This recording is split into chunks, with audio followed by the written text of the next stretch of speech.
ఏడాది పాలనలో రాష్ట్ర ప్రభుత్వం ప్రజలను వంచిన వైనాన్ని ఎండగట్టేందుకు వైఎస్ఆర్ కాంగ్రెస్ పార్టీ సిద్ధమైంది. ప్రభుత్వ వైఫల్యాలపై ఆ పార్టీ అధ్యక్షుడు వైఎస్ జగన్మోహన్ రెడ్డి నేటి నుంచి 2 రోజుల పాటు సమర దీక్ష చేపట్టనున్నారు. గుంటూరు జిల్లా మంగళగిరి వై జంక్షన్ వద్దనున్న సువిశాల ప్రాంగణం సమర దీక్షకు వేదికైంది. ముఖ్యంగా ఎన్నికలప్పుడు చంద్రబాబు ఇచ్చిన రైతు రుణమాఫీ, డ్వాక్రా రుణమాఫీ, నిరుద్యోగ భృతి, ఇంటింటికి ఉద్యోగం, రాజధాని పేరుతో రైతుల నుంచి భూములు లాక్కోవడం, రాష్ట్రానికి ప్రత్యేక హోదా తీసుకురావడంలో విఫలమవడం, సంక్షేమ పథకాల్లో అవినీతి వంటి వైఫల్యాలను జగన్ తూర్పారబట్టనున్నారు. అలాగే టీడీపీ హయాంలో జరుగుతున్న రాజకీయ హత్యలు, పెరిగిన ధరలు, ప్రాజెక్టుల్లో అవినీతి, పోలవరం జాప్యం లాంటి అంశాలపై జగన్ విమర్శలు ఎక్కుపెట్టనున్నారు. ఇదే అంశం మీద ఈరోజు దీక్ష చేపట్టనున్నారు.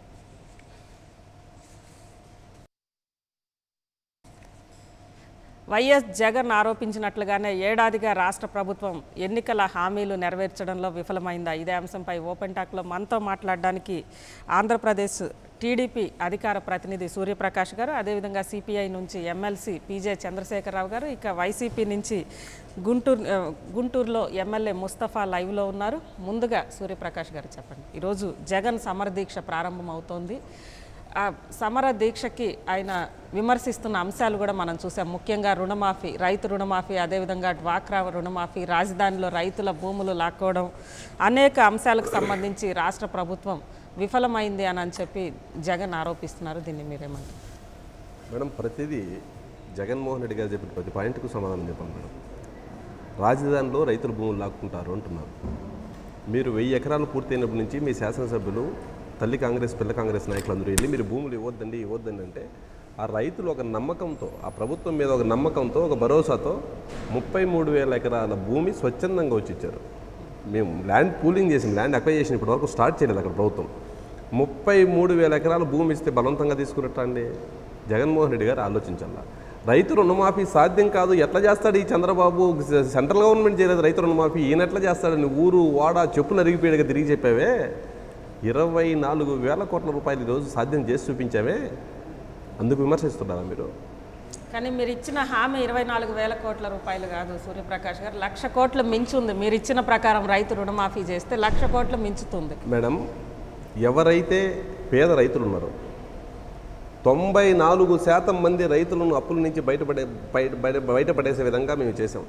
గతంలో కేంద్ర ప్రభుత్వం 11,000 కోట్లు చేస్తేనే 2 నుంచి 3,000 కోట్ల రూపాయలు అక్రమార్కులు చేతికెళ్ళిందని కాగ్ నివేదికిస్తే, అలాంటి అక్రమాలకు తావు లేకుండా రుణమాఫీ చేస్తే తప్ప అండి? ప్రజల సొమ్మును నిజాయితీగా ఏ వర్గాల ప్రజలకైతే చేరాలో ఆ సొమ్ము ఆ వర్గాల ప్రజలకు చేయటమే మేము చేసింది తప్ప, ఏదైతే మేము 50,000 లోపు చెప్పుకున్నామో, లేకపోతే 1,50,000 రూపాయల లోపు చెప్పామో, 94% మంది ప్రజలు పూర్తి స్థాయిలో హ్యాపీగా ఉన్నారు.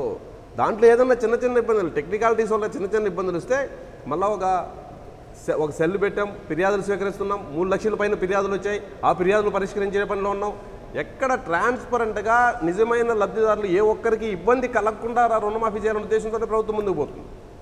అక్కడ ఉండే రాష్ట్ర ప్రభుత్వం ఇన్ని ఇబ్బందుల్లో ఉన్నప్పటికీ ట్రాన్స్పరెంట్గా రైతులకు ఇబ్బంది లేకుండా ఉండి మేము ఇచ్చిన హామీ నిలబెట్టుకోవాలి, రైతులకు ఇబ్బంది ఉండకూడదనే ఉద్దేశంతోనే ఈరోజు రుణమాఫీ కార్యక్రమం జరిగింది. డ్వాక్రా చెప్తున్నారు. డ్వాక్రా ఈ చంద్రబాబు నమ్ముకొని డ్వాక్రా మహిళలు అందరూ బాసిపోయారు. డ్వాక్రా వడ్డీలు 1,300 కోట్లు ఉన్నాయి. ఈరోజు 1,300 కోట్ల రూపాయలు వడ్డీలు పూర్తిగా మేమే భరించి ఒక్కొక్క సభ్యురాలికి 10,000 రూపాయలు ఇస్తున్నాం. ఇప్పుడుండే రాష్ట్రం ఇన్ని ఇబ్బందికరమైన పరిస్థితుల్లో ఉన్నా ఇవన్నీ ఎలా చేయగలుగుతున్నామండి? ఆయన సమరదీక్ష చేయాలంటే ఆయన బినామీలు బైరటీసులు మూసేశారండి కదా, సమరదీక్ష చేయమనండి. ఇసుక అక్రమాలు ఆగిపోయినాయని సమరదీక్ష చేయమనండి. ఎర్రచందనం స్మగ్లింగ్ ఆగిపోయిందని సమరదీక్ష చేయమనండి. రైతులు హ్యాపీగా ఉండాలని సమరదీక్ష చేయమనండి. డ్వాక్రా అక్కా చెల్లెళ్లకు వీళ్ళని సాయం చేస్తున్నామని సమరదీక్ష చేయమని చెప్పండి. ఉద్యోగస్తులకు 58 నుంచి 60 ఏళ్లకు రిటైర్మెంట్ వయసు పెంచామని సమరదీక్ష చేయమని చెప్పండి. ఫిట్మెంట్ 43% ఎన్ని ఇబ్బందులు ఉన్నా ఫిట్మెంట్ పెంచామని సమరదీక్ష చేయమని చెప్పండి. రాజధాని ఒక అద్భుతమైన రాజధానికి రూపకల్పన రెడీ చేశామని సమరదీక్ష చేయమని చెప్పండి. ఎందుకు చేస్తున్నాడు మేడం ఈ పెద్ద మనిషి? డాక్టర్లు ఏమైనా చెప్పారా? ఎందుకు 2 నెలలకు ఒక 2 రోజులు భోజనం చేయకుండా ఆరోగ్యానికి మంచిదని డాక్టర్లు ఏదో ఇలా ఫ్యామిలీ డాక్టర్ ఏదో సలహా ఇస్తే 2 నెలలకు ఒకసారి పార్ట్ టైం పొలిటీషియన్ మాదిరి వస్తాడు, ఒక దీక్ష చేస్తాడు, వెళ్ళిపోతాడు. ప్రజలు అర్థం చేసుకునే పరిస్థితులు లేరా? రైట్, పీజే గారు చెప్పండి. ఈరోజు జగన్ ఆరోపించినట్లుగా ఏడాదిగా రాష్ట్ర ప్రభుత్వం ఇచ్చిన హామీలు నెరవేర్చుకోవడంలో విఫలమైందంటారు. ముఖ్యంగా రైతు రుణమాఫీ, అదేవిధంగా డ్వాక్రా రుణమాఫీ, రాజధాని రైతులకి న్యాయం చేయడంలో, ప్రత్యేక హోదా సాధించడంలో, వీటన్నిటిలో కూడా రాష్ట్ర ప్రభుత్వం విషయం ఏమిటంటే, ఆంధ్రప్రదేశ్ రాష్ట్రం విభజించబడి సంవత్సరం పూర్తయినటువంటి సందర్భంగా ప్రభుత్వాల యొక్క పనితనము, ప్రభుత్వాలు నెరవేర్చినటువంటి వారి యొక్క పని విధానానికి సంబంధించినటువంటి సమీక్ష ప్రజలు, మేధావులు, రాజకీయ పార్టీలు, ప్రజా సంఘాలు తప్పనిసరిగా చేస్తాయి. సంవత్సరం అనేటువంటిది ఈ ప్రభుత్వాల యొక్క పోకడ రాకడ వీటిని అంచనా వేయడానికి సరిపోయేటువంటి సమయం. ఈ సమయంలో ప్రజలు ఏమనుకుంటున్నారు, వీళ్ళు ఏం వాగ్దానం చేసినారు అనేటువంటి అంశాలకు సంబంధించి చూసినప్పుడు రాష్ట్రం విభజించేటప్పుడు ఏదైతే రాష్ట్ర పునర్విభజన చట్టంలో ఆంధ్రప్రదేశ్ రాష్ట్రానికి ఏవైతే వెసులుబాట్లు, సౌకర్యాలు, వాగ్దానాలు పార్లమెంటు సాక్షిగా ఇవ్వడం జరిగిందో అవి ఒక్కటి కూడా అమలు జరపకపోవడం అనేటువంటిది, అమలు జరిపించేటువంటి ప్రక్రియలో రాష్ట్ర ప్రభుత్వం అవలంబించవలసినటువంటి ప్రజానుకూలమైనటువంటి విధానాలకు సంబంధించినటువంటి విషయంలో రాష్ట్ర ప్రభుత్వం ఘోరంగా విఫలమైంది. రెండో విషయం, వీరు తెలుగుదేశం పార్టీ వారు అధికారంలోకి వచ్చేదాని గురించి ఎన్నికల ప్రణాళికలో అనేక వాగ్దానాలు చేసి ఉన్నారు. ఈ అనేక వాగ్దానాలు చేసిన వాటిలో ఏది అమలైంది, ఏది అమలు కాలేదు, ఎందుకు అమలు కాలేదు, అమలు చేయకపోవడంలో ఉండేటువంటి ఇబ్బందులు ఏమిటి, చిత్తశుద్ధి రాహిత్యం ఏమిటి అనేటువంటి విషయాల మీద కూడా నిష్పక్షపాతంగా మనం ఆలోచించవలసినటువంటి అవసరం ఉన్నది. ప్రజల వైపు నుంచి ఆలోచించాల్సినటువంటి అవసరం ఉన్నది.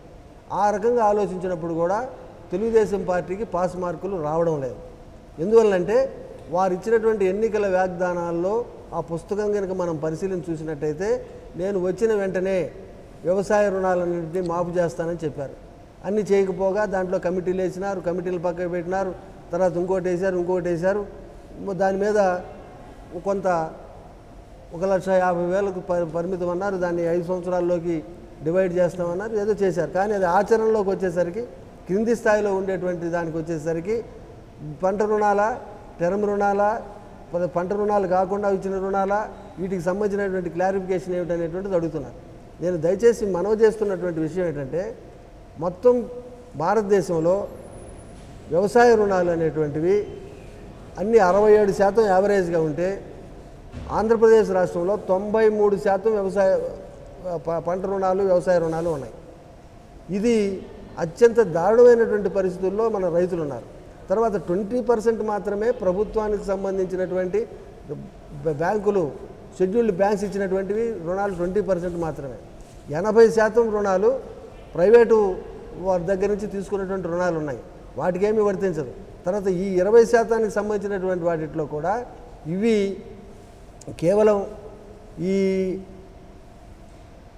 వ్యవసాయం చేసేటువంటి వాళ్ళల్లో 170% మంది యావరేజ్గా ఆంధ్రప్రదేశ్ రాష్ట్రంలో కౌలుదారులు. ఈ కౌలుదారులకు సంబంధించినటువంటి 25 లక్షల మంది కౌలుదారులు ఉంటే ప్రభుత్వం లైసెన్స్ ఇచ్చినటువంటివి, వాళ్ళకి హక్కు లోన్లు తీసుకోవడానికి హక్కులు ఇచ్చినటువంటివి 4 లక్షలు కూడా దాటలేదు.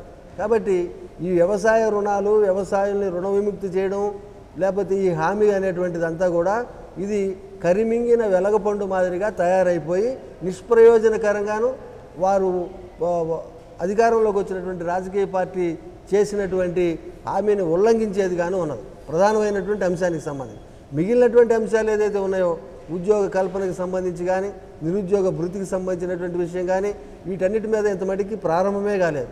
డ్వాక్రా మహిళలకు సంబంధించి కానీ, లేదా చేనేత కార్మికులకు సంబంధించినటువంటి అంశాల మీద కానీ ఆ ప్రస్తావనే రావడం లేదు. ఇప్పుడు ఏదో 10,000 రూపాయల్లో 3,000 రూపాయలు ముందిస్తాం అది చెప్పేదో ప్రకటిస్తూ ఉన్నారు మంత్రి గారు. అవి ఆచరణలోకి వచ్చేసరికి ఏ మేరకు అవుతుంది? అది కూడా రుణమాఫీ కాదు, వారికి లోన్స్, వాళ్ళకి డబ్బులు ఇచ్చేదానికోసరంగా వాళ్ళని మళ్ళీ రెన్యువల్ చేసుకునే దానికి వీలుగా ఇస్తామని. కాబట్టి ఆచరణ సాధ్యం కానటువంటి వాగ్దానాలు చేసి ఓట్లు సంపాదించుకొని ఇవి ఆచరణ సాధ్యం కాదనేటువంటిది రుజువైనటువంటి నేపథ్యంలో తమ యొక్క వాదనని సాంకేతికంగానో, లేకపోతే లీగల్గానో, లేకపోతే ఇంకొక పద్ధతిలోనో పెట్టడం అనేటువంటిది అది ప్రజల వైపు నుంచి పరిశీలన చేసినప్పుడు ఇది అసమంజసమైనటువంటిది. ఏడాది పాలనలో ప్రభుత్వం పూర్తిగా విఫలమైనటువంటి నేపథ్యం. రెండో అంశం మనం చేయదలుచుకుంది ఏంటంటే, జగన్మోహన్ రెడ్డి గారు ఆయన ప్రభుత్వానికి వ్యతిరేకంగా, ప్రభుత్వ విధానాలకు వ్యతిరేకంగా, ప్రభుత్వం ఫెయిల్యూర్కి వ్యతిరేకంగా ఆయన ఒక రాజకీయ పార్టీకి నాయకుడుగా ఒక ఎమ్మెల్యేగా ప్రజల పక్షాన కానీ లేకపోతే ఆయన రాజకీయ పక్షాన తరఫున కానీ ఆయన చేయదలుచుకున్నటువంటి ఆందోళనకి ఎవరు అభ్యంతరం పెట్టాల్సినటువంటి అవసరం లేదు. అది ప్రజాస్వామికమైనటువంటి హక్కు. ప్రజాస్వామ్యంలో ఆ హక్కు ప్రతి వాళ్ళకి ఉంటుంది. అయితే వారికి ఉన్నటువంటి పరిమితులు ఏమిటి? ప్రత్యేక హోదా తీసుకొచ్చే విషయంలో కానీ, స్పెషల్ ప్యాకేజ్ ఇచ్చేటువంటి విషయంలో కానీ, మన లోటు బడ్జెట్ని కావాల్సిన డబ్బులు ఇచ్చేటువంటి విషయంలో కానీ ఆయన ఒక్క మాట మాట్లాడటం లేదు. ఎందుకంటే బీజేపీ తోటి సంబంధాలు ఎక్కడ దెబ్బతింటే ఇబ్బంది వస్తుందోనని చెప్పేసి ఆ విషయాలు కాకుండా ఆయన సూటిగా కేవలం చంద్రబాబు నాయుడు గారి మీద లేదా తెలుగుదేశం పార్టీ మీద లేదా రాష్ట్ర ప్రభుత్వం మీద మాత్రమే ఎక్కుపెట్టి వీటికన్నిటికీ మూల కారణమైనటువంటి కేంద్ర బీజేపీ ప్రభుత్వం మీద మాత్రం పల్లెత్తు మాట కూడా అనకపోవడంలో ఆయనకున్నటువంటి తీవ్రమైనటువంటి బలహీనత ప్రజలు అర్థం చేసుకుంటారు. కాబట్టి జగన్మోహన్ రెడ్డి గారు నిజంగానే ప్రజల వైపున 100% ఉన్నట్టయితే కేంద్ర ప్రభుత్వాన్ని కూడా రాష్ట్ర ప్రభుత్వంతో జత చేసి ఆంధ్రప్రదేశ్ ప్రజలకు కనిపిస్తున్నటువంటి కడగండ్లకి వీళ్ళిద్దరి యొక్క చేతగానితనం ఎట్లా ఉన్నదనే దాని మీద ఆయన స్వయంగా ముందుకు రావాల్సిన అవసరం ఉన్నది. ఆ బలహీనతో ఆయన చాలా ఇబ్బంది పడుతూ ఉన్నాడు. అటు ప్రజలకి జవాబు చెప్పలేకపోతున్నాడు, ఆ రాజకీయ పార్టీకి జవాబు చెప్పలేకపోతున్నాడు, అనేక విషయాల మీద తీవ్రమైనటువంటి ఉద్యమాల్లో కూడా రాలేకపోతున్నాడు. రైట్. ఇక ఇదే అంశం మీద మనతో మాట్లాడడానికి గుంటూరు నుంచి వైసీపీ ఎమ్మెల్యే ముస్తాఫా గారు లైవ్లో ఉన్నారు. చెప్పండి ముస్తాఫా గారు, ఈరోజు ప్రధానంగా 2 రోజుల జగన్ గారి దీక్షకి ఏంటి డిమాండ్స్ ఏంటి? అంటే నమస్కారం అండి. దీక్షకు సంబంధించి చంద్రబాబు నాయుడు గారు ఆ రోజుల్లో ఏ విధంగా గెలిచి వచ్చారో, ఎన్ని వాగ్దానాలు చేశారో, ప్రజలకు ఏ విధంగా మోసం చేశారో, రైతులకు ఏ విధంగా మోసం చేశారో, తర్వాత స్టూడెంట్స్కి ఏ విధంగా మోసం చేశారో, ఆ మోసాన్ని ఎండగడటానికి ఇవాళ జగన్ గారు దీక్ష పెడుతున్నారు. ఇందాక చెప్పారు, టీడీపీకి సంబంధించిన నాయకులు మొత్తం అబద్ధాలు చెప్పండి వాళ్ళకి నిద్ర పట్టదేమో. బడ్జెట్లో కేటాయించింది 5,000 కోట్లు అయితే వాళ్ళు 1,00,000 కోట్లు అక్కడ రుణమాఫీ. అలాంటి పరిస్థితుల్లో వీళ్ళు ఏ విధంగా చేశారనేది ఒక్కసారి ప్రజల్లోకి వచ్చి చూస్తే తెలుస్తుంది. ఎందుకంటే ఎంతసేపు చెప్పినా అబద్ధాలు చెప్ప వేరే మాట వాళ్ళ నుంచి రాదు. అటు రైతులకు మోసం చేశారు, ఇటు స్టూడెంట్స్కి మోసం చేశారు, ఇటు మహిళలకు మోసం చేశారు. ఎవరికి పడితే ఎక్కడ ఎన్ని అబద్ధాలు చెప్పాలో అన్ని అబద్ధాలు చెప్పేసేసి వాళ్ళు విజయం సాధించారు. మరి విజయం సాధించిన తర్వాత వాళ్ళు ఏమంటున్నారు? ఇప్పుడు మేమేదో పెద్ద సాధించాము సంవత్సరంలోపు అని చెప్పేసి ఎన్నో రకరకాలైన అని విప్లవాత్మకమైన పండుగలు చేసుకుంటారు. ఎక్కడండి పండగ? ఒక్కసారి రైతుల్లో రాండి, ఒకసారి జనంలో రాండి, మీరు చూడండి. అంతేగాని అది ఏం లేకుండా ఎంతసేపటికి మనం విజయోత్సవాలు చేసుకోవటం, బాగా చేసాం. ఎక్కడ బాగా చేశారండి? ఇవాళ రైతులు ఏడుస్తున్నారు. ఒకసారి వచ్చి చూడండి. మీరు రైతులు రండి, ఒకసారి చూస్తే ఐడియా ఉంటుంది. రెండోది, అక్కడ రాజధాని కడుతున్నారు. ఏముంది రాజధాని కట్టవద్దు మనం చెప్పారా? వైఎస్ఆర్ కాంగ్రెస్ పార్టీ రాజధాని కట్టమని ఎప్పుడైనా చెప్పిందా? కట్టమని చెప్పింది. అంటే రైతులను ఇబ్బంది పెట్టి కట్టమని చెప్పలేదు. ఎందుకంటే వైఎస్ఆర్ కాంగ్రెస్ పార్టీ గతంలో రాజశేఖర రెడ్డి గారు అందరికి కూడా ఆ విధంగా పరిపాలించారు. ఆ పరిపాలన కావాలనే ఉద్దేశంతో ఏ రైతు కూడా ఏ పేదవాడి కూడా ఇబ్బంది పడకూడదనే ఉద్దేశంతో అక్కడికి వెళ్ళి మనం చెప్పడం జరిగింది, చూడడం జరిగింది. కానీ అక్కడ రైతులు బాధపడుతున్నారు. ఇవాళ మీరు ఏదో అనుకుంటారు, మీరు ఏదో సాధించారు, ఏం సాధించలేదు. ఇవాళ రైతులకు సంబంధించి మీరు ఏం చూడకుండా ఎంతసేపటికి రాజధాని తప్ప ఇంకేమైనా ఆలోచిస్తున్నారా మీరు? అది ఒకటి చెప్పండి. ఇవాళ రైతుల పరిస్థితి ఏంటి? రైతులు ఎంత బాధపడుతున్నారు అంటే ఆంధ్ర రాష్ట్రంలో రైతులు మొత్తం బాధపడుతున్నారు. ఇవాళ ఎందుకు బాధపడతారు? ఒక పక్క రేట్లు లేవు, ఒక పక్క రైతులకి మీరు ఏం చేయాలనేది మీకు ఇది లేదు. ఎంతసేపటికి చెప్పడం మన రాజధాని అని పేరు చెప్పడం, లేకపోతే సింగపూర్ చెప్పడం, లేకపోతే జపాన్ చెప్పడం, అంటే జనాల మైండ్ తీసుకెళ్లి దాని మీద పెడుతున్నారు. మీరు రైతులు బాగు చేయాలా, ఈ రాష్ట్రాన్ని బాగు చేయాలనే ఉద్దేశం నాకమైతే ఎక్కడ కనబడట్లేదు. ఎందుకంటే మీరు అప్పుడు గతంలో ఎన్నో వాగ్దానాలు చెప్పారు, ఎన్నో మాటలు చెప్పారు. చెప్పిన తర్వాత చివరికి చేసిందేంటి? ఏం జరిగింది? ఇవాళ ఎందుకు జగన్మోహన్ రెడ్డి గారు కూర్చున్నారంటే రైతుల కోసం. ఇప్పుడు ఇవాళ రాజకీయాలు లేవు, ఏవో రేపొద్దున ఎలక్షన్ లేవు, లేకపోతే రేపొద్దున ఇంకేమీ లేవు. కానీ ఏంటంటే మన అపోజిషన్ పార్టీ సంబంధించి మనం అంతా బాధ్యత ఉంది కాబట్టి ఆ బాధ్యత నెరవేర్చ కూర్చున్నాం. మన చూడండి, ఆర్టీకి సంబంధించిన వాళ్ళకి 43% మేము తప్పిన తర్వాత మేము ఇచ్చారు. అంటే ఏ విధమైన మనం అపోజిషన్ ఉన్నాం కాబట్టి మనం చెప్తేనే జరిగి తప్ప లేకపోతే వాళ్ళు నిద్రపోతుంటారు. కాబట్టి ఏంటంటే వైఎస్ఆర్ పార్టీ తరఫు నుంచి మనము గట్టిగా నిలబడి ఈ రాష్ట్ర ప్రజల కోసం, ఈ రాష్ట్ర రైతుల కోసం, ఈ రాష్ట్ర పేదవాళ్ళ కోసం రైట్ ముస్తఫా గారు మీరు లైవ్ లోనే ఉండండి, చెప్పండి. రైట్ ముస్తఫా గారు మీరు లైవ్ లోనే ఉండండి. సూర్యప్రకాష్ గారు చెప్పండి. ఇంతవరకు కూడా హామీలు ముఖ్యంగా బడ్జెట్ లో ఇంతవరకు 5,000 కోట్లే కేటాయించినప్పుడు మీరు 26,000 కోట్లు 23,000 కోట్లు వాస్తవం చెప్తున్నా, నేను పెద్ద మాట వాస్తవాన్ని చెప్తున్నా మీకు. 23,000 కోట్లు రుణమాఫీ 24,000 కోట్లు చేసినట్టు కేటాయించిందంతా మీరు ఇవాళ ఇచ్చిందంతా ఇవాళ ఒక్కసారి పల్లెల్లో వెళ్ళి రైతుల దగ్గర వెళ్ళండి, వాళ్ళని కనుక్కోండి, మీకు అర్థమవుతా ఉంటుంది. ఓకే ముస్తఫా గారు, మేడం మీరు అడిగినట్టు 8,000 కోట్లు ఆల్రెడీ గవర్నమెంట్ బ్యాంకులకు చెల్లించడం జరిగింది. 8,000 కోట్ల రూపాయలు చెల్లించాం. అంటే ప్రతి ఇయర్ మేము ఈఎంఐల మాదిరి 5 సంవత్సరాలు పెట్టుకుని ఆల్రెడీ 8,000 రూపాయలు మేము చెల్లించాము. మొత్తం 24,000 కోట్లు. ముస్తఫా గారు మీరు వెయిట్ చేయండి సార్ ప్లీజ్. మొత్తం 24,000 కోట్ల రూపాయల రుణమాఫీ మేము చేయబోతున్నాము. 1,00,000 కోట్లు చేయలేదని బాధపడుతున్నాం.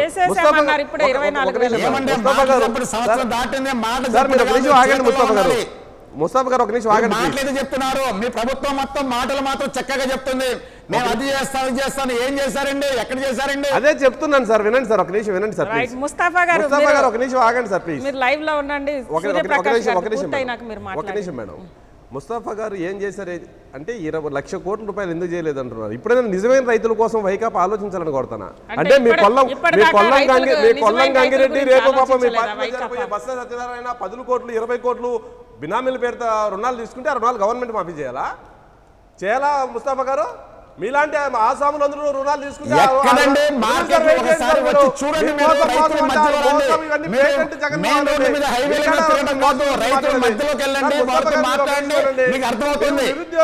ఎంతసేపటికి ప్రభుత్వ అధికారులతో మీటింగ్లు పెట్టుకోవడం కాదు, ప్రభుత్వ అధికారులతో మీరు వచ్చి విజయోత్సవం జరుపుకోవడం కాదు, వచ్చి చూడండి అర్థమవుతుంది మీకు. ఒక నిమిషం ముస్తఫా గారు నన్ను కంప్లీట్ చేయని తర్వాత మీరు మాట్లాడండి దయచేసి, డిస్టర్బెన్స్ లేకుండా ఉంటుంది. ముస్తఫా గారు ఎవరిని మోసం? రైతులకు 24,000 కోట్ల రుణాలు మాఫీ చేయడమే మేము చేసిన మోసమా? రైతులకు డ్వాక్రా అక్క చెల్లెలకు తలా 10,000 రూపాయలు ఇవ్వడమే మేము చేసిన మోసమా? విద్యార్థులకు ఫీజు రియంబర్స్మెంట్ ఇవ్వడమే మేము చేసిన మోసమా? ఉద్యోగస్తులకు ఫిట్మెంట్ ఇవ్వడం, అదేవిధంగా 58 నుంచి 60 పెంచడమే మేము చేసిన మోసమా? ఏ వర్గాలను మోసం చేసినాము ముస్తఫా గారు? ఈరోజు మీ దివంగత మేత ఏదైతే మీరు పదే మా దివంగత మేత అని మీరు పదే ఏదైతే చెప్తున్నారో ఆ దివంగత మేత ప్రవేశపెట్టిన కార్యక్రమాలు ఏదైనా ఒకటి తీయేసింది తెలుగుదేశం పార్టీ. ఆరోగ్యశ్రీ తీయేసామా, ఫీజు రియంబర్స్మెంట్ తీయేసామా? దానికి అదనంగా ఎన్ని కార్యక్రమాలు చేస్తున్నాం మేము? అనేక ఇబ్బందుల్లో రాష్ట్ర ప్రభుత్వం ఉన్నా, ఆర్థికంగా జీతాలు ఇచ్చుకునే దానికి ప్రతి నెల తడుముకునే పరిస్థితుల్లో ఉన్నా ఇన్ని కార్యక్రమాలు చేస్తుంటే మీకు మనసు ఉంటే అభినందించాలా, చేత కాకపోతే ఇంట్లో కూర్చొని గమ్మున ఉండాలా. ప్రతిరోజు 2 నెలలకు ఒకసారి వచ్చి మేము అధికారం లేకపోయినా గవర్నమెంట్ నిద్రలేపదానికి మీరెవరు సార్? నిద్రలేపదానికి మా బాధ్యత మేము చేస్తాం ప్రజలకి. మీరు 2 నెలలకు ఒకసారి పార్ట్ టైం ఢిల్లీ గురించి మేము మిత్రపక్షంగా మాట్లాడే సాహసం మీరు చేయలేకపోతా ఎక్కడ 2 నెలలకు ఒకసారి డాక్టర్లు వచ్చి 2 రోజులు తినద్దు నీకు ఆరోగ్యం బాగుంటుందంటే వచ్చి ఒక దీక్ష చేసి మళ్ళీ వెళ్ళిపోయి ఎక్కడ కూర్చుంటాడో తెలియదు. ప్రభుత్వ సొమ్ముతో ప్రజల సొమ్ముతో ఒక అపోజిషన్ లీడర్ ప్రజల కోసం మీరు చెప్పిన వాగ్దానాలు నెరవేర్చకపోతే దాని గురించి తప్ప కానీ ప్రజల కోసం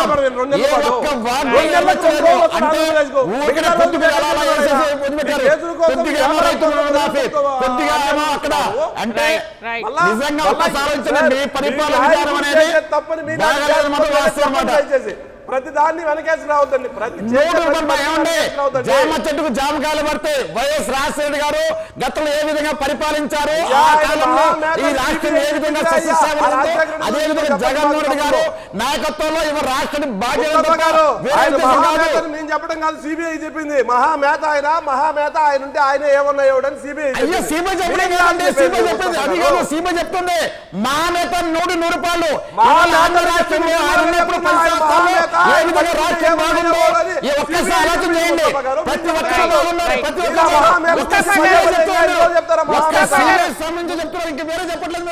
ముస్తఫా గారు ఎస్పీ గారు ఒక్క నిమిషం. ఎంతసేపటికి ఒక మాట సిబిఐ ఏం సిబిఐ అండి? ఈ రాష్ట్రంలో పరిపాలించారండి వాళ్ళు. ఇవాళ చిన్న వ్యక్తులు చెప్తారు ఏ విధంగా పరిపాలించారో ఒక్కసారి ఆలోచన చేసుకోండి. చంద్రశేఖర్ గారు చెప్పండి. ఎలక్షన్లకు ముందు బీజేపీతో మేము ప్రాణం పోయినా పొత్తు పెట్టుకోం, అవసరమైతే యూపీఏతో పొత్తు పెట్టుకుంటామని మీలాంటి వాళ్ళు అందరినీ దరిచేర్చారు కదా. ఎలక్షన్లు అయిన 3వ రోజు ఈ పెద్ద మనిషిని ఎవరు అడిగారు? బీజేపీలు అడిగారా ఆయన మద్దతు కావాలని? ఈయన పోయి బీజేపీకి అంశాల వారీగా మద్దతు ఇస్తారంటే మీలాంటి వాళ్ళు కూడా సపోర్ట్ చేస్తున్నారు చూడు, దీనికి సిగ్గుతో తలదించుకోవాలా. మీ వర్గాల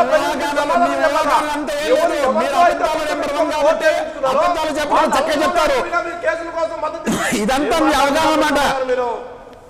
అంటే అబద్ధాలు కావాలంటే మీ నెంబర్ వన్ కాబట్టి ఏదో మాయ చేయడం మీ కర్తవ్యం మాట అది. రైట్. ఇప్పుడు చంద్రశేఖర్ గారు చెప్పండి. ఈరోజు ముస్తాఫా గారు కొన్ని అంశాలు లేవనెత్తారు. ఒకటి 24,000 కోట్లు మాఫీ చేశామని చెప్పి ఒక పక్క టీడీపీ నాయకులు చెప్తున్నా 5,000 కోట్లు కూడా బడ్జెట్లో 5,000 కోట్లు మాత్రమే కేటాయించారు. ఎక్కడి నుంచి 24,000 కోట్లు మాఫీ చేశారన్నారు. అదేవిధంగా డ్వాక్రా రుణాలకు సంబంధించి కూడా సమస్య అలానే ఉంది. కేవలం వడ్డీ మాత్రమే మాఫీ చేశారు. అది మీరు కూడా చెప్పారు రెన్యువల్కి సంబంధించి. ఇక నిరుద్యోగులకి ఒకవేళ ఉద్యోగాలు రాకపోతే నిరుద్యోగ భృతి ఇస్తామన్నారు. అది ఇంతవరకు దానికి సంబంధించి ఎలాంటి ప్రయత్నాలు కూడా జరగలేదు. ఇవన్నీ కూడా ఏమంటారు వీటి మీద? ఇవన్నీ కాకుండా అసెంబ్లీ సాక్షిగా ఆయన 13 జిల్లాలకు సంబంధించి ఒక్కొక్క జిల్లాలో ఏమి గ్రిడ్లు పెడతాము, ఏమి మూమెంట్లు పెడతాము, ఏమి కారిడార్లు పెడతాము, ఏమి ఇండస్ట్రీస్ పెడతాము అని చెప్పేసి కూడా ఒక లిస్టు జిల్లాల వారీగా ఇవ్వడం జరిగింది. పోర్ట్లు ఎన్ని పెడతాము, ఇవన్నీ ఎయిర్పోర్ట్లు ఎన్ని పెడతాము, రోడ్లు ఎన్ని వేస్తాము, లేకపోతే యూనివర్సిటీస్ ఎన్ని పెడతాము, ఇవన్నిటికి సంబంధించి జిల్లాల వారీగా అందరికీ కూడా చెప్పడం జరిగింది. వీటన్నిటికీ కూడా ఇప్పుడు సంవత్సరం అయిపోయిన తర్వాత ఆయన సమీక్ష చేసుకొని ఏం చేశాము, ఎందుకు చేయలేకపోయాము అనేటువంటి ఒక పద్ధతిలో ముందుకు రావాల్సిన అవసరం ఉన్నది. ఇప్పుడు నవనిర్మాణ దీక్ష అని చెప్పేసి అది ఏదో విజయవాడలో ఒక మీటింగ్ పెట్టి పిల్లలందరినీ జమ చేసి ఏదో ఒకటి వాగ్దానాలు చేయించి విలువలు లేనటువంటి రాజకీయాలు నడిపేటువంటి బూర్జువా రాజకీయ పార్టీలు ఈరోజు తెలుగుదేశంలో ఉన్న ఆయన రేపు కాంగ్రెస్లోకి పోతాడు, కాంగ్రెస్లో ఉన్న ఆయన వైసీపీలోకి పోతాడు, వైసీపీలో ఉన్న ఆయన ఇంకో దాంట్లోకి పోతాడు. ఈ ఎక్కడ పచ్చగడ్డి ఉంటే అక్కడికి వాలేటువంటి పిట్టలు ఇవన్నీ. ఈ పిట్టలు విలువల గురించి, నిజాయితీల గురించి, ప్రజల గురించి, సంస్కృతి గురించి మాట్లాడటం అనేటువంటిది మన రేవంత్ రెడ్డి గారి ఘటనతో అన్నీ తేలిపోయినాయి. అక్కడ ఆకర్ష, ఇక్కడ ఆకర్ష, డబ్బులు వ్యవహారం, ఈ వ్యవహారం చేసేటువంటి వాళ్ళు వ్యాపారస్తులు, కొనుగోలుదారులు, పచ్చి ఓట్లు కొనుక్కునేటువంటి వాళ్ళు, క్రోనీ క్యాపిటలిజాన్ని సపోర్ట్ చేసేటువంటి వాళ్ళు, వీళ్ళందరూ కలిసి విలువల గురించి, పరిపాలన గురించి, ప్రజల గురించి మాట్లాడటం అంటే ప్రజల్లో ఉండేటువంటి అవగాహనని, శాస్త్రీయ దృక్పథాన్ని అర్థం చేసుకోకుండా ఏదో పబ్బం గడుపుకొని అధికారంలో కూర్చునేదానికి, అధికారంలోకి పోవడానికి వీలు లేకపోతే ప్రతిపక్షంలో కూర్చునేదానికి ఉండే ఒక తాత్కాలికమైనటువంటి ఆ రాజకీయ విలువ ఆలోచనలు కలిగినటువంటి వాళ్ళే. కానీ ప్రజల పక్షాన అభివృద్ధి ఏం చేశాము, పోలవరం ఏమైంది, పోలవరం ఎందుకు కాలేదు, రాయలసీమకి ఇచ్చిన ప్రత్యేక ప్యాకేజ్ ఎందుకు తీసుకురాలేదు, ఉత్తరాంధ్ర రాష్ట్రానికి ఇచ్చిన ప్రత్యేక ప్యాకేజ్ ఎందుకు తీసుకురాలేదు, నిరుద్యోగ భృతి ఎందుకు ఇవ్వలేదు, ఇవన్నీ ప్రశ్నలు అడుగుతున్నారు. ప్రత్యేక హోదా ఏమైంది, ఎన్ని ఇండస్ట్రీస్ వచ్చినాయి, ఎన్ని ఎంప్లాయ్మెంట్ వచ్చింది, ఎందుకు రాలేదు, అసంఘటిత రంగంలో పనిచేస్తున్నటువంటి దాదాపు 3 కోట్ల మంది ప్రజలు ఉన్నారు, రాజధానిలో ఉన్నటువంటి భూమి లేనటువంటి వాళ్ళు, వ్యవసాయ కార్మికులు, వాళ్ళకి ప్రత్యామ్నాయమైనటువంటిది ఏం చూపిస్తున్నావు, రాజధాని చుట్టూతోనే ఎందుకు పోవాల్సిన పరిస్థితి వస్తున్నది, ముఖ్యమంత్రి రాజధానికే ముఖ్యమంత్రి లేకపోతే 13 జిల్లాలకి ముఖ్యమంత్రి, వీటన్నిటికీ సమాధానాలు ఒక్కదానికి కూడా రాష్ట్ర ప్రభుత్వం దగ్గర లేకపోవడం దురదృష్టకరం. నిన్న చంద్రబాబు నాయుడు గారు విజయవాడలో గంటకు పైగా మాట్లాడినారు కానీ ఒక్క విషయాన్ని కూడా దీంట్లో మాట్లాడలేదు. ప్రత్యేక హోదాతోటే అభివృద్ధి కాదు అని కూడా చెప్తున్నారు. ప్రత్యేక హోదాతోటే అభివృద్ధి కాదు అనేటువంటిది పెట్టి ప్రత్యేక హోదాకి అంత ప్రాధాన్యత లేదనేటువంటిది ఇచ్చేసి బీజేపీకి తోటి పోరాటం చేయాల్సినటువంటి అవసరం కానీ, బీజేపీని ఒప్పించాల్సినటువంటి అవసరం కానీ, కేంద్ర ప్రభుత్వం మీద ఆంధ్రప్రదేశ్కి రావాల్సినటువంటి హక్కుని న్యూట్రలైజ్ చేసేదానికి, దాన్ని తక్కువ చేసేదానికి, దాని ప్రాధాన్యతను తగ్గించేదానికి ఆయనకున్నటువంటి చాకచక్యం అంతా వినియోగించినాడు. కానీ ఈ రోజున ఆంధ్రప్రదేశ్ రాష్ట్రంలో ఉన్నటువంటి ప్రజలందరూ ప్రత్యేక హోదా తీసుకురావడంలో విఫలమైతే, ఇవ్వడంలో కేంద్ర ప్రభుత్వం విఫలమైపోతే వీరిద్దరికీ తగిన గుణపాఠం చెప్పేదానికి ప్రజలు సిద్ధంగా ఉన్నారు. రైట్. ఓపెన్ టాక్లో ఇప్పుడు చిన్న బ్రేక్ తీసుకుందాం.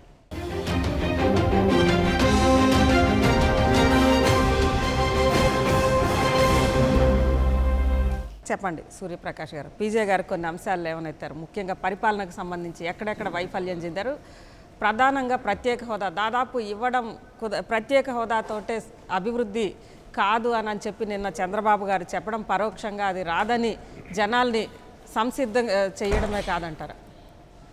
మేడం, ప్రత్యేక హోదాతో పాటు ప్రత్యేక హోదాతో ఏ అయితే నిధులు వస్తాయో దానికంటే ఎక్కువ నిధులు తీసుకొచ్చే ప్రయత్నంలో చంద్రబాబు గారు ఉన్నారు. మేము కేవలం ఎన్డీఏలో ఆంధ్రప్రదేశ్ అభివృద్ధి కోసం మాత్రమే భాగస్వాములమయ్యాం. మాకు ఇంకొక ప్రయారిటీ లేదండి. మాకు ఒకవేళ రాజకీయ ప్రయోజనాలు ఉంటే ఒక్క నిమిషంలో బయట వస్తాం. ఆంధ్రప్రదేశ్ ప్రయోజనాలు ఆంధ్రప్రదేశ్ అభివృద్ధి కోసం ఎన్డీఏలో మేము భాగస్వామ్యం. ఎన్డీఏలో భాగస్వామ్యం అయినప్పటికీ ఎంత మేర ఒత్తిడి తేవాలో దానికంటే పెంచే ఒత్తిడి తెస్తున్నాం. మాకు రావాల్సిన నిధుల విషయంలో రాజీ లేకుండా పోరాటం చేస్తూనే ఉన్నాం. దాంట్లో ఎవరో అక్కడ ప్రభుత్వాన్ని శంకించాల్సిన అవసరం లేదు. ఎందుకంటే మాకు ఒక బాధ్యత ఉంది, ప్రజలు ఒక మ్యాండేట్ ఇచ్చారు, ఆ బాధ్యతను మేము ఎప్పుడూ విస్మరించాం. అయితే మేము ఎక్కడ విఫలమయ్యాం? ఇప్పుడు ఆరోపణలు చేసే ప్రతి పార్టీలు కూడా నిర్దిష్టంగా ఎక్కడ విఫలం, మీరు ప్రత్యేక హోదా తెలదు. ఇప్పుడు గతంలో కాంగ్రెస్ పార్టీ ఆంధ్రప్రదేశ్ను మోసం చేసింది మేడం. ఆంధ్రప్రదేశ్ను మోసం చేస్తే అక్కడ ప్రజలు ఒక జడ్పీటీసీ కూడా ఇవ్వని పరిస్థితి. మేము 10 ఏళ్ళు ఇస్తామన్నారు. సాక్షాత్తు వెంకన్న సాక్షిగా ఈ రాష్ట్ర అభివృద్ధికి మాది మాట అన్నారు మోడీ గారు వచ్చి. ఈ నెల్లూరుకు పోయి సింహపురి మీ ఊరికి చెందిన ఆయనే 10 ఏళ్ళు ప్రత్యేక హోదా తెచ్చింది, దానికి మేము కట్టుబడి ఉన్నామని మోడీ గారు అన్నారు. ఈ మాటలన్నీ వాళ్ళు నిలబెట్టుకోకుంటే కాంగ్రెస్ పార్టీకి వచ్చిన గతి వాళ్ళకి వస్తుందని వాళ్ళకి తెలియదా మేడం? అయితే అక్కడ ఉన్న సామాజిక ఆర్థిక రాజకీయ పరిస్థితుల వల్ల కొంచెం ఆలస్యం అవ్వచ్చు, కానీ తప్పకుండా ఈ హామీని బీజేపీ ఎన్డీఏ ప్రభుత్వం నిలబెట్టుకుంటుంది. దాంట్లో ఎటువంటి అనుమానం అక్కర్లేదు. ఒకవేళ నిలబెట్టుకోకుంటే సమర్థవంతమైన నాయకత్వం ఉన్న బీజేపీకి కాంగ్రెస్ లాంటి రిజల్ట్స్ రావడానికి వాళ్ళు ఒప్పుకుంటారంటే దాన్ని ఇంకెవరు ఏం చేసే పరిస్థితి కాదు. అయితే ఆంధ్రప్రదేశ్ స్పెసిఫిక్గా ఆంధ్రప్రదేశ్కు ఉండే రాజకీయ పరిస్థితుల్లో, ఆంధ్రప్రదేశ్లో ఉండే ఆర్థిక పరిస్థితుల్లో మేము ఎక్కడ విఫలమేమో స్పెసిఫిక్గా చెప్పమంటే ఎవరో చెప్పుకున్నాం. ప్రతిదానికి పదే రాళ్ళు వేయడం ఒకటి సమస్యకు పరిష్కారం కాదు మేడం. అక్కడ ఉండే పరిస్థితుల్లో మేము ఏ మేరకు మంచి పనులు చేయగలిగాం? 200 ఉన్న పెన్షన్ 1000 రూపాయలు చేయగలిగామా లేదా? 45 లక్షల మందికి పెన్షన్ ఇస్తున్నామా లేదా? 23,000 కోట్లు, 8,000 5,000 కోట్లు కాదు మేడం, 8,000 కోట్ల రూపాయలు ఆల్రెడీ బ్యాంకులకు చెల్లించామా లేదా? ఇప్పుడు ఎమ్మెల్సీ కోర్టు లేకుంటే రేపు డ్వాక్రాకు 3,500 కోట్లు చెల్లించేవాళ్ళం అవునా కాదా? ఇవన్నీ ఇసుక అక్రమాల్లో గతంలో ఉమ్మడి రాష్ట్రం ఉన్నప్పుడు 370 కోట్ల సంవత్సరానికి వచ్చేది మేడం ఆదాయం. 10 నెలల కాలంలో ఆంధ్రప్రదేశ్ 13 జిల్లాల్లో 600 కోట్లు వచ్చింది. అంటే ఇసుక అక్రమాలు అరికెట్టామా లేదా? ఎర్రచందనం అక్రమాలు అరికెట్టామా లేదా? బైరటీస్ అక్రమాలు అరికెట్టామా లేదా?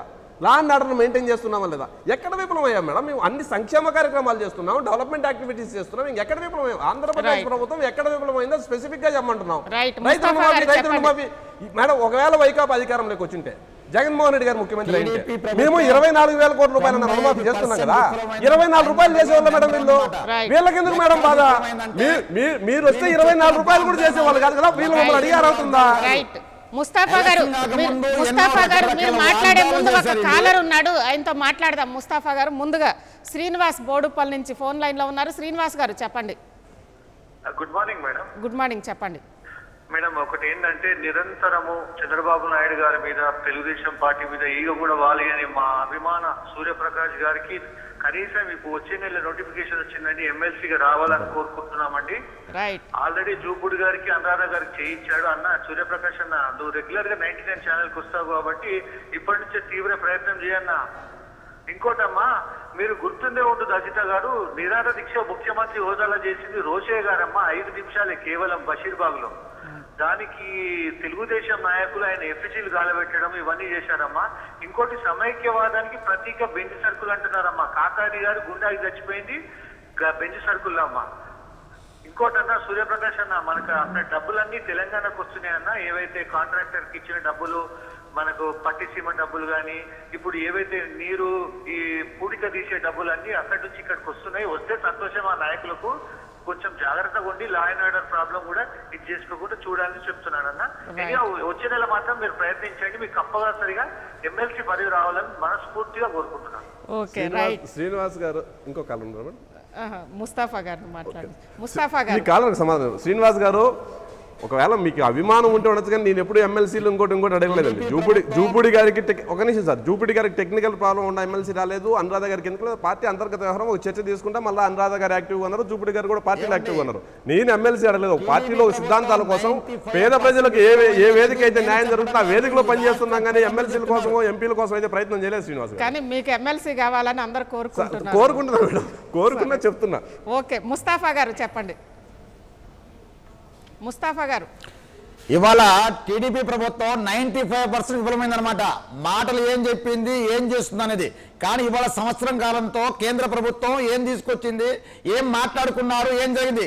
కనీసం మాట వరుసకైనా మేము ప్రత్యేక హోదా ఇస్తామని మాట తీసుకొచ్చారా? అది లేదు. ఎందుకంటే ఉండే లాభం ఏంటండి? మీరు వాళ్ళతో టైప్ అయ్యే లాభం ఏంటంట? ఏం తీసుకొచ్చారు? కానీ మీరు మాటలు మాత్రం, అబద్ధాలు చెప్పడంలో మాత్రం నెంబర్ 1గా మీకు మార్కులు వేయవచ్చు. ఏంటి మీకు ఎలాంటి లేదు. ఈ సంవత్సర కాలంలో మీరు సాధించింది ఏమిటి, ఏం సాధించారు ఇప్పటివరకు? ఏంటి దాని ఏం ఒకసారి చెప్పండి. ఏం సార్ ఏమి లేదు. ఒక పక్క రైతులు రుణమాఫీ అంటారు, ఒక పక్క ఏమో డొగమి అంటారు, రుణమాఫీ అంటారు, ఒక పక్క ఫీజు రియంబర్స్మెంట్ అంటారు, అన్ని చెప్తారు. కానీ మీరు గతంలో వైఎస్ శాస్త్రి గారు ఏ విధంగా పరిపాలించారు, కనీసం ఆయన పరిపాలన ఏం చేసి దాన్ని బట్టి మీరు చేయండి. మీరు ఏం లేదు. ఇవాళ ఒక్క ప్రాజెక్ట్ అయినా మీరు ప్లాన్ చేశారా? ఒక పక్క పట్టసీమ పక్కన అక్కడ ఒక ప్రాజెక్ట్ కడుతున్నారు. మరి ఆ ప్రాజెక్ట్ పరిస్థితి ఏంటి? ఎందుకు కడుతున్నారు? దాని పక్కన ఇంకో ప్రాజెక్ట్ ఉంది. అంటే గతంలో ఉన్న ప్రాజెక్ట్ని మొత్తం మీరు చేస్తే అది నెంబర్ 1. ఏం లేదు. మీరు ఎంతసేపటికి సంవత్సరం అయింది, విజయోత్సవాలు చేసుకోవాలా, స్టూడెంట్స్ పిలుచుకోవాలా, అధికారం పిలిపించుకోవాలా. అదే కానీ మీరు ఈ రాష్ట్రానికి చేసింది మాత్రం ఏమి చేయలేదు, ఏమి చేయలేరు. మీ వల్ల కాదు. ఎందుకు కాదంటే జనం చూస్తున్నారు. ఇవాళ జనంలో వెళ్ళండి, మీరు చూడండి వాళ్ళు ఏం మాట్లాడుతున్నారు. మీ వల్ల కాదు. కానీ ఏంటంటే మీరు తప్పుడు మాటలు చెప్పడం, తప్పుడు విధానాలు, తప్పుడు తప్ప ఏదో గెలవాలనుకున్నారు, 190 అబద్ధాలు చెప్పారు, గెలిచారు, అయిపోయింది. ఇక అంతా మీరు దాన్ని పట్టించుకోలేదు. ఇక ఎంతసేపటికి విజయోత్సవాలు వాళ్ళని ఉన్నారు. సురేష్ గారు చెప్పండి.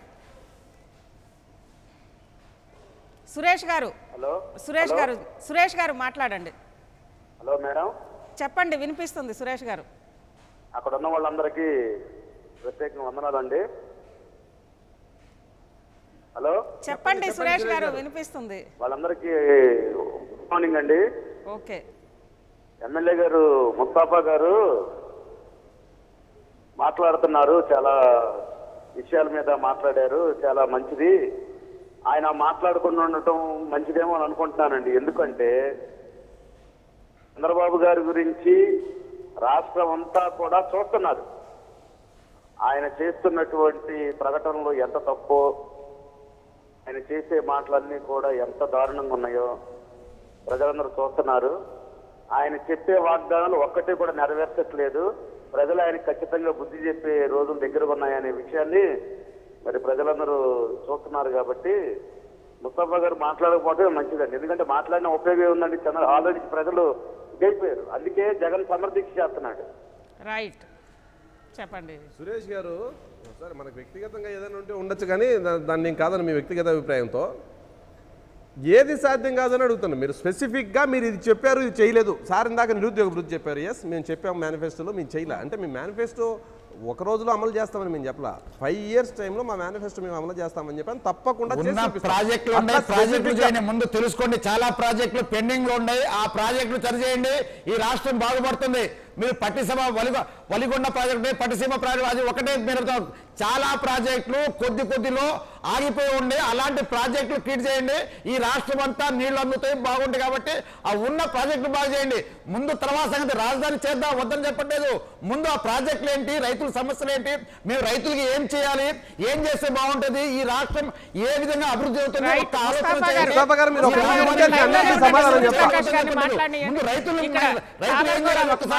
సూర్యప్రకాష్ గారు. పట్టిసీమ గురించి వచ్చింది కాబట్టి పట్టిసీమ కాంట్రాక్టర్స్ నిధులే ఈరోజు ఎమ్మెల్సీ ఎన్నికల్లో కొనుగోలుకు ఉపయోగించారు అని చెప్పి ఒక కాలర్ కూడా అంటున్నారు. దీన్ని మీరేమంటారు? ఎమ్మెల్సీ నిధులు కొనుగోలుకు పట్టిసీమకు అంటే లోకమంతా పచ్చగా కనపడినట్టు ఆ రోజు అసెంబ్లీలో ఓపెన్ ఆఫర్, ఒక నిమిషం మేడం, ఓపెన్ ఆఫర్ సీఎం గారు ఏం చేశారు అసెంబ్లీలో? ఇది ఎక్సెస్ టెండర్ వేశారు, మీ కమిషన్లు వచ్చాయంటే జగన్ రెడ్డి నీ కాంట్రాక్టులు చాలా మంది తెలుసు కదా, 1300 కోట్లు కదా, 500 కోట్లు చేయి జగన్ రెడ్డి, నీకే ఇచ్చేస్తాం వరకు ఇబ్బంది ఏం లేదు నాకు అన్నాడు. ముందుకు రావచ్చు కదా మేడం 500 కోట్లతో చేసే పని అయితే. అంచనాలు గత 5 ఏళ్లలో రేట్ల కంటే 40% అంచనాలు పెంచినారు మేడం 5 ఏళ్ల తర్వాత వర్కులు అవ్వకుండా. అలా అంచనాలు రేట్లు పెంచుకుంటా పోయి సంవత్సరం వర్కులు కాకుండా గమనుంటే మంచిదా మేడం? 5 ఏళ్ల తర్వాత పట్టిసీమలు మనం ఈరోజు ఎక్సెస్ చేయకుండా సంవత్సరంలో టెండర్ కంప్లీట్ చేయకుంటే ఇది 5 ఏళ్ళు ప్రొలాంగ్ చేసి 5 ఏళ్ల తర్వాత ఎంత అవుతుంది మేడం? ఇది ఆ ఉద్దేశంతో పట్టిసీమ ఇచ్చాం. ఏదో ఒక ఎమ్మెల్సీలకు ఇంకొకటికి పట్టిసీమకు సంబంధం లే. పెద్దలు చెప్తున్నారు మేము ప్రాజెక్టుల మీద దృష్టి పెట్టలేదని. రాయలసీమలో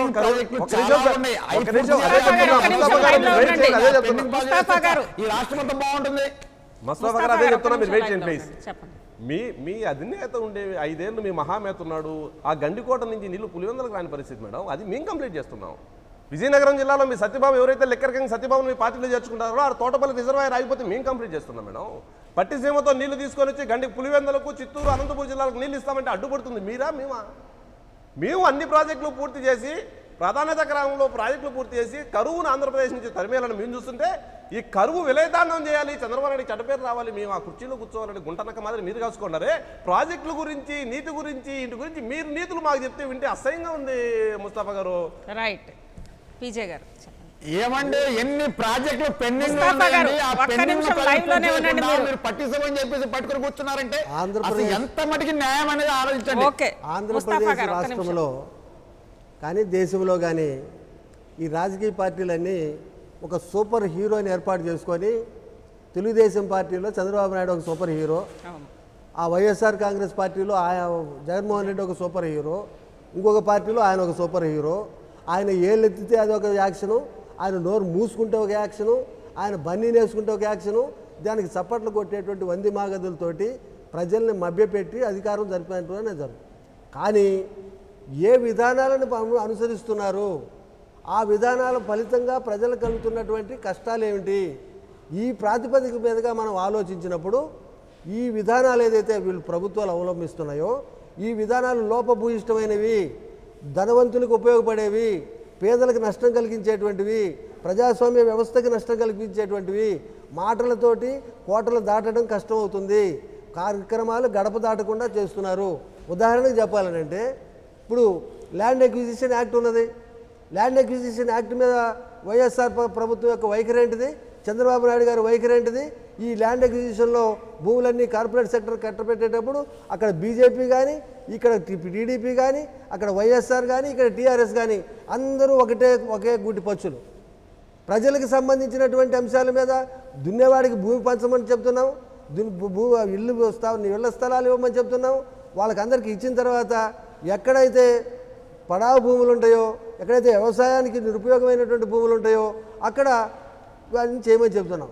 2013లో ఇచ్చినటువంటి ఈ చట్టాన్ని సవరించేదానికి అప్రజాస్వామికంగా, అక్రమంగా, ప్రజా వ్యతిరేకంగా 3 సార్లు ఆర్డినెన్స్ తీసుకొచ్చినటువంటి ఆ బీజేపీ కేంద్ర ప్రభుత్వానికి మీరు పూర్తిగా మద్దతు ఇస్తూ మీరు కూడా దాంట్లో భాగస్వాములు అవుతూ ప్రజల గురించి, విధానాల గురించి, సంక్షేమం గురించి మాట్లాడటం అనేటువంటిది ఏ విధంగా సమంజసం అని చెప్పేసి ఈ రాజకీయ నాయకులు రేపు మీరు ఆయన చేయమనండి.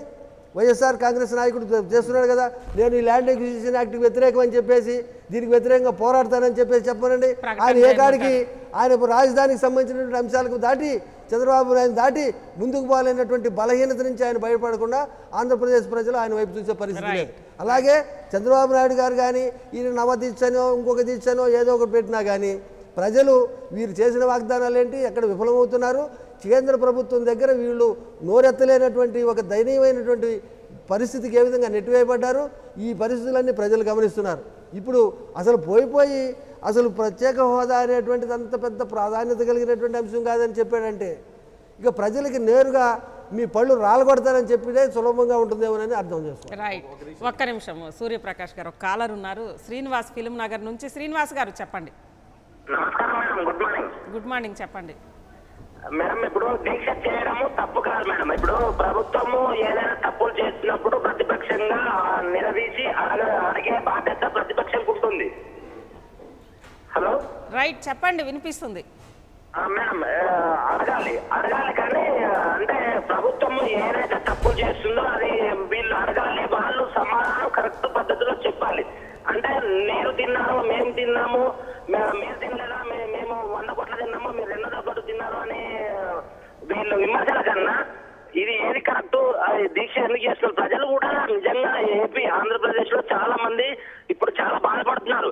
మేము ఏమో ప్రత్యామ్నాయం లేక చంద్రబాబును ఎన్నుకున్నాము, కానీ ఇప్పుడు మమ్మల్ని పట్టించుకోవట్లేదు, లాండ్ ఆర్డర్ అసలు బాగాలేదు, దయచేసి మమ్మల్ని మా బీద ప్రజల్ని పట్టించుకోండి అని ఏపీ ప్రజలు చాలా మంది అంటున్నారు. రైట్ శ్రీనివాస్ గారు చెప్పండి. ప్రతిపక్షం నేను ఇందాక నుంచి ప్రభుత్వం ఏం చేస్తుందో చెప్తూనే ఉన్నా.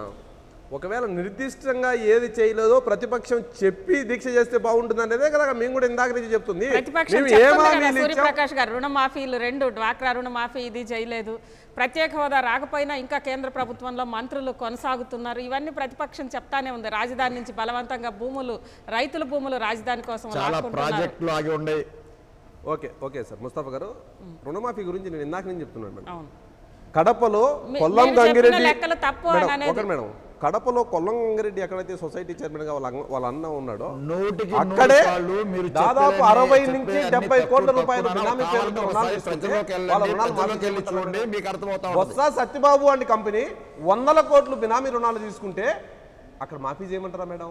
ప్రజల సొమ్మును ఇటువంటి బడాబాబులు కట్టబెట్టేందుకు మేడం తెలుగుదేశం ప్రభుత్వం ఉండేది మహామేత కాదు మేడం. ఎవరికైతే వాళ్ళకు 100 కోట్లు కట్టబెట్టేదానికి చంద్రబాబు నాయుడు గారు సీఎం గా ఉన్నారు. నికారస్గా ఎవరైతే లబ్ధిదారులు వాళ్ళకి ప్రత్యేక విషయంలో ప్రత్యేక హోదా తెలుగుదేశం పార్టీ ఏ స్థాయిలో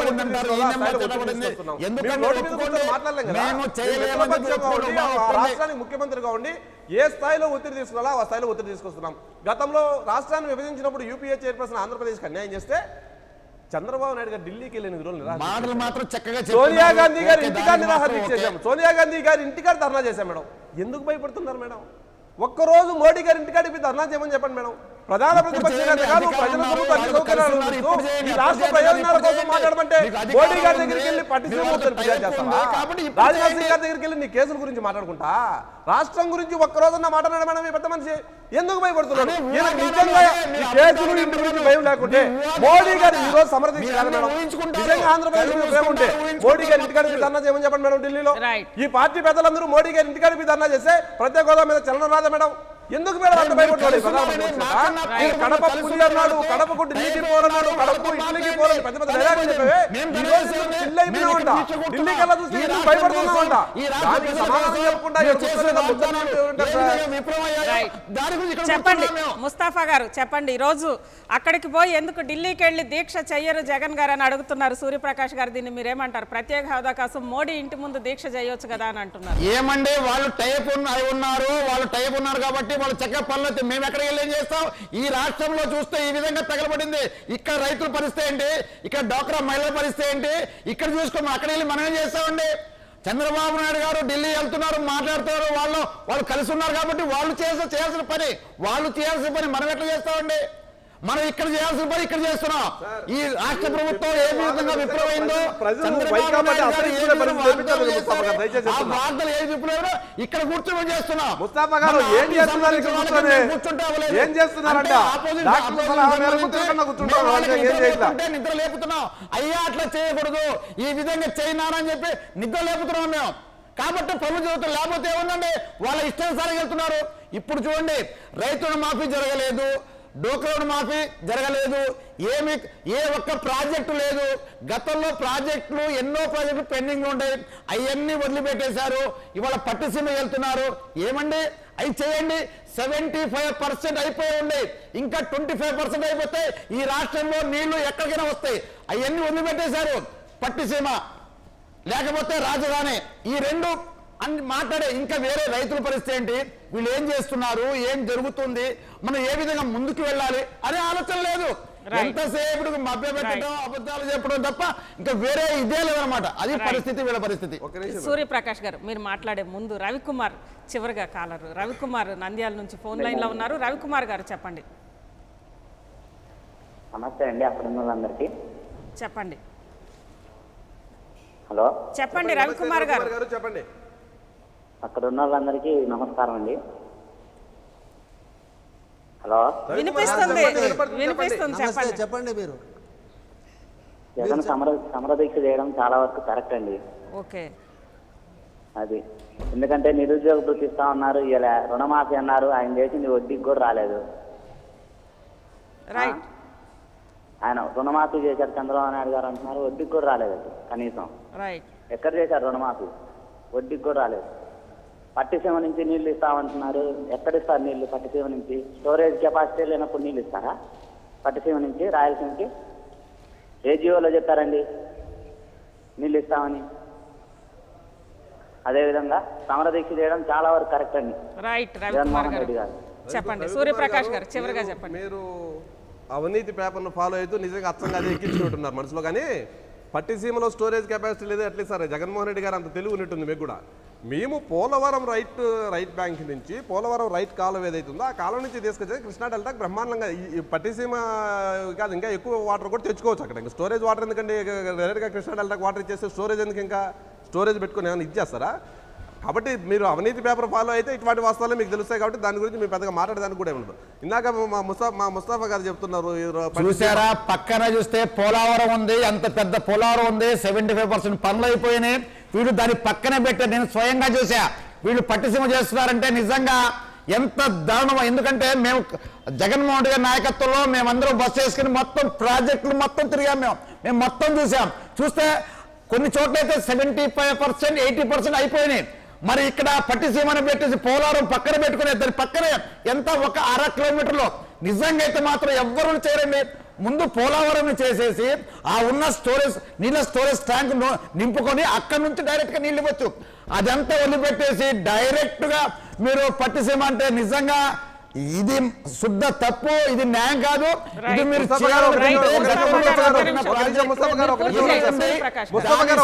ఏం చేయాలనేది ఒక్కసారి ఆలోచన చేసుకోండి. ఒక్క నిమిషం ముస్తాఫా గారు. పోలవరం 80% బహుశా ముస్తాఫా గారికి ఇదంతా అవగాహన లేనట్టుంది. ఏదో గుంటూరులో ఉన్నట్టున్నారు, డైరెక్ట్గా రాజకీయాల్లోకి వచ్చి ఇదంతా అవగాహన లేనట్టుంది. ఓన్లీ రైట్ బ్యాంక్ ఒక్కటి 80% మీరు కంప్లీట్ చేశారు. అది ఏంది, కమిషన్లు ఎక్కడ వస్తాయో కాలువల్లో, ఆ కాలువలు మాత్రం వేరు ముస్తాఫా గారు. పోలవరం గురించి ఆయన చెప్పారు మేడం 80% అయిపోయిందని చెప్తున్నారు. స్పిల్వే 1% కూడా కంప్లీట్ కాని పరిస్థితి. స్పిల్వే రాక్ఫిల్ డ్యాము పునాది వేయకుండా కాలువల చరిత్ర మీ అవినీతి మేతది. కాబట్టి అవినీతి మేత ప్రాజెక్టుల గురించి మీరు మాట్లాడద్దండి. ఒకటి మేడం, పట్టిసీమలు అయినా ప్రాజెక్ట్ అయినా పెండింగ్ చూసారా ఎంతసేపు అవినీతి అవినీతి అనమాట. కానీ మేమేం చేస్తున్నాం, మేమేం చేయాలనేది అది లేదు వాళ్ళకి. ముస్తాఫా గారు జగన్మోహన్ గారిని విమర్శించడం ముస్తాఫా గారు అదే తప్ప ఇక వాళ్ళకి వేరే పని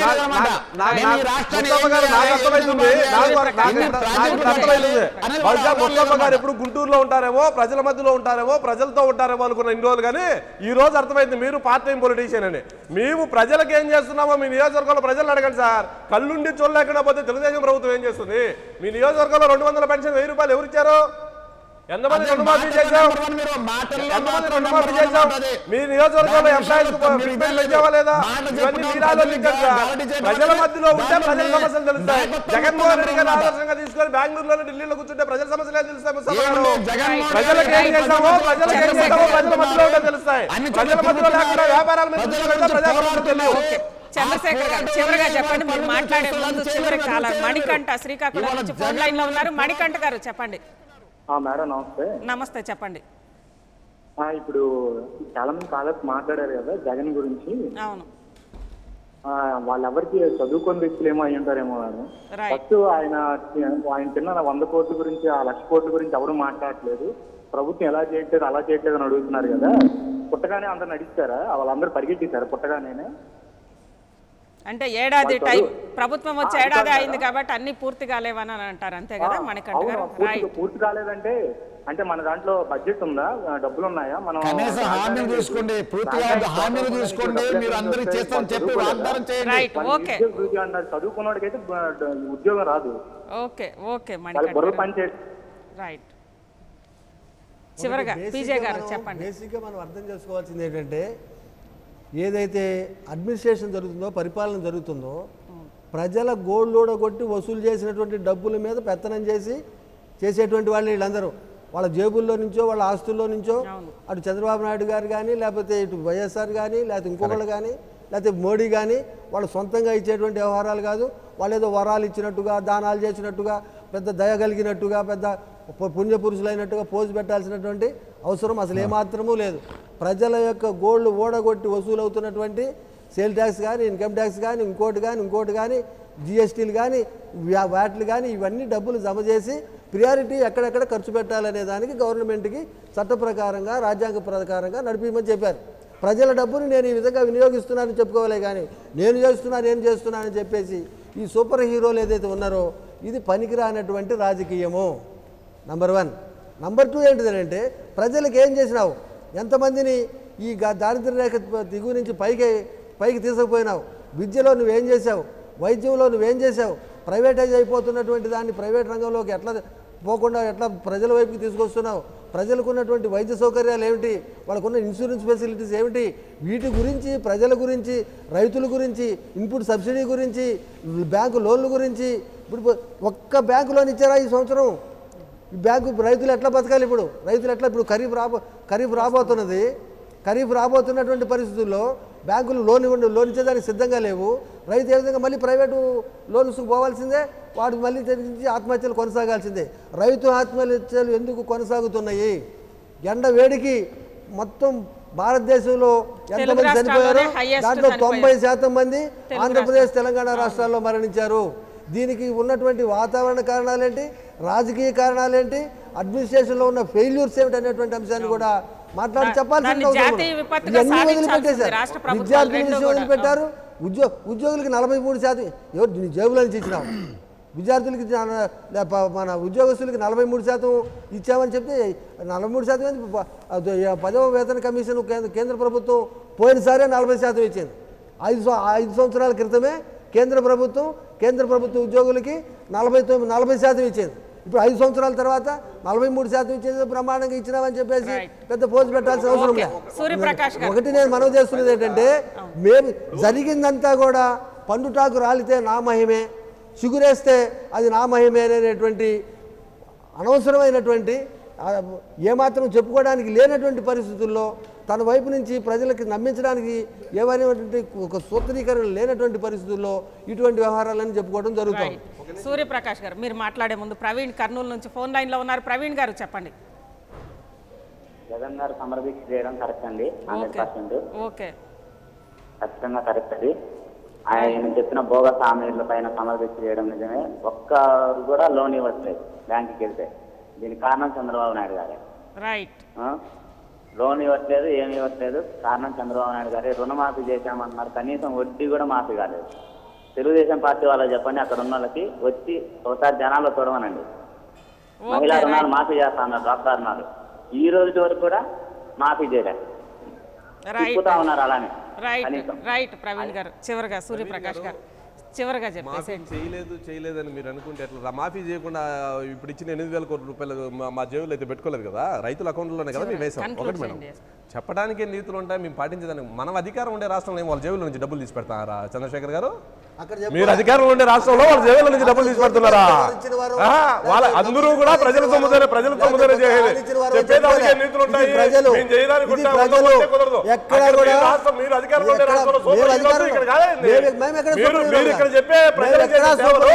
అధికారంలో ఉండే రాష్ట్రంలో చెప్పే సూపర్ హీరో మెకానిజం మేము పూర్తిగా వ్యతిరేకం.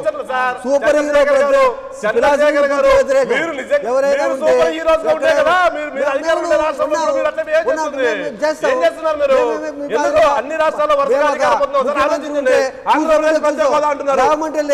ఏదడిగినా ఏ మంత్రి దగ్గరికైనా పోయి నేను చెప్తున్నాను ఏంటంటే, మీరు ఎంత వెన్నెముక లేని ప్రభుత్వం అంటే, ఒక మినిస్టర్ దగ్గరకో ఒక ఐఏఎస్ ఆఫీసర్ దగ్గరికి వెళ్ళి 2 ఏళ్ళు 4 సార్ అని అంటే అట్లా కరెక్టే, నేను కూడా ఒప్పుకుంటాను.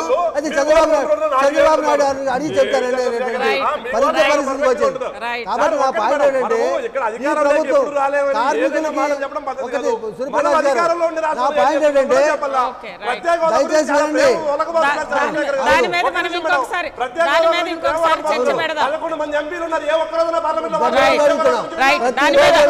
వామపక్ష ప్రభుత్వాలు అధికారంలో ఉన్న రాష్ట్రాల్లో ఎలా ఉంది, ఇక్కడ ఎలా ఉంది అనే దాని మీద ఇంకొకసారి చర్చ పెడదాం. మా పార్టీ వైపు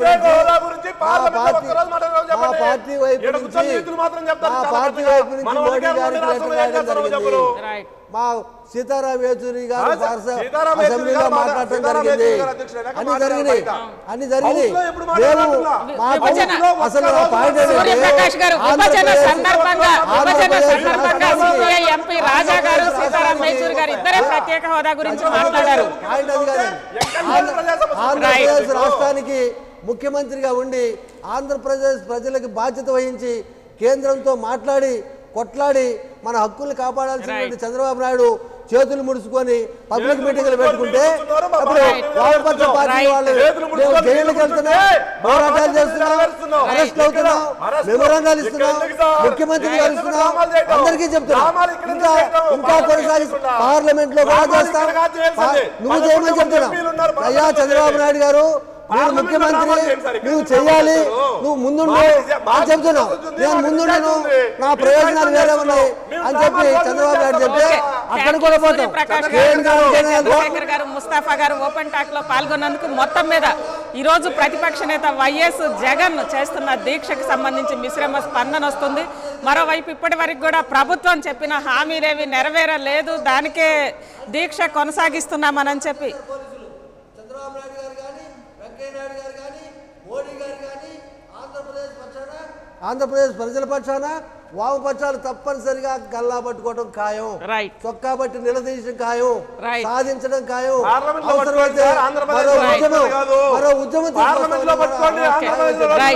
మొత్తం మీద ఈరోజు ప్రభుత్వం ఏవైతే చెప్పిన హామీలు అమలు చేయడం లేదంటూ వైఎస్ జగన్ దీక్షకు సిద్ధమయ్యారు. దీని మీద మిశ్రమ స్పందన వస్తోంది. హామీలు కొంతవరకు మేము రాష్ట్రం ద్రవ్య లోటులో ఉన్నప్పటికీ కూడా హామీలు నెరవేర్చామని టీడీపీ అంటుంటే ఇప్పటి వరకు కూడా ఎలాంటి హామీలు నెరవేర్చలేదనేది ప్రతిపక్షాలు అంటున్నాయి. ఇది ఈరోజు ఓపెన్ టాక్. రేపు మరో అంశం మీద ఓపెన్ టాక్లో మళ్ళీ కలుసుకుందాం. Stay tune to us.